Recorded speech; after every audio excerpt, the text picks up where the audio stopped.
পটুয়াখালীর কলাপাড়ায় রকুনুজ্জামান নামে এক সাপুরিয়ার কাছ থেকে ৬ ফুট দৈর্ঘ্যের একটি দারাজ ও ৩ ফুট দৈর্ঘ্যের একটি পদ্ম গোখরা সাপ উদ্ধার করেছে অ্যানিমেল লাভার্স অফ কলাপাড়ার সদস্যরা।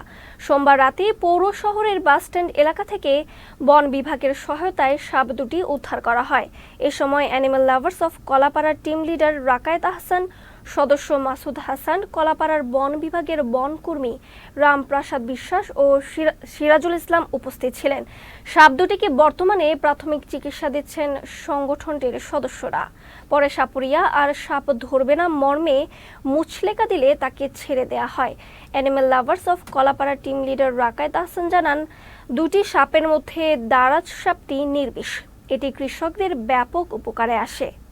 কলাপাড়া চৌরাস্তার মাছবাজার সংলগ্ন একজন ক্যানভাসার, তিনি বেশ কিছু সাপ নিয়ে অত এলাকায় কুসংস্কার করতেছিল এবং হচ্ছে যে তিনি সাপের খেলা দেখিয়ে বেশ কিছু তাবিজ বিভিন্ন গাছগাছালি বিক্রি করতেছিল। তো সংবাদ পেয়ে আমরা এবং কলাপাড়া ফরেস্ট অফিস থেকে বন বিভাগের লোক নিয়ে আমরা তার কাছ থেকে বেশ কিছু সাপ, একটি পদ্মগোখরা এবং একটি দারাজ সাপ উদ্ধার করে নিয়ে আসি। পরবর্তীতে সাপগুলোকে উপযুক্ত পরিবেশে আমরা বন বিভাগের সহযোগিতায় ছেড়ে দেব। অপরাধীকে ফরেস্ট অফিসে নিয়ে আসার পরে বন বিভাগ তার কাছ থেকে মুচলেকা রেখে তাকে প্রাথমিকভাবে ছেড়ে দিয়েছে।